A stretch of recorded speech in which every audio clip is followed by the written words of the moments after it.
আমরা মাঠে যারা আছি খেলোয়াড় বাদে অন্য যারা স্টুডেন্ট আছো তারা তোমরা চলে আসো এবং আমাদের খেলাকে সঠিক সুন্দরভাবে পরিচালনা করার জন্য আমাদের মাঠে আমাদের বিজ্ঞ বিচারক মন্ডলী এবং বিভিন্ন স্কুল থেকে শিক্ষক মন্ডলী এবং অত্র বিদ্যালয়ে সম্মানিত সভাপতি সাহেব ফিল্ডের মধ্যে অবস্থান করছে। এখন খেলা শুরু হবে সেটা প্রত্যাশা করতেছি।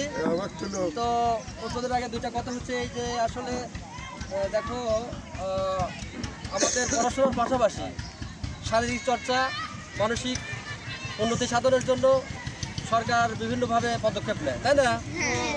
তো এই পদক্ষেপের অংশ হিসেবে তোমরা বই একটা গল্প পড়েছিলে যে ওই দাদা কিন্তু বৃদ্ধ ছিল, নাতির লাঠি নিয়ে এসে দিল, চশমা নিয়ে এসে দিল, তাই না? দাদা কিন্তু খুশি হলো, তাই না? খুশি হয়ে কী বললো, তুমি মানুষের মতো। তো তখন নাতি কী বলছিল, আমার তো চোখ কান নাক সবই আছে, আমি কি মানুষ না? বলে না, চোখ কান নাক থাকলে এগুলি মানুষ হওয়া যায় না, মনুষ্যত্ব থাকতে হবে। কি থাকতে হবে? এই মনুষ্যত্ব তৈরি করার জন্য তোমাদের পড়াশোনার পাশাপাশি খেলাধুলা এবং বইয়ে অনেক গল্প আছে। তোমরা দেখেছো যে খরগোশ আর কচ্ছপের গল্প শুনেছো ইংলিশে? ফার্স্ট হয়েছিল কে? কচ্ছপ কিন্তু আসতে যায়, তাই না? তাও ফার্স্ট হয়েছে। So but study wise the race, তাই না? এগুলি মনে রাখতে হবে।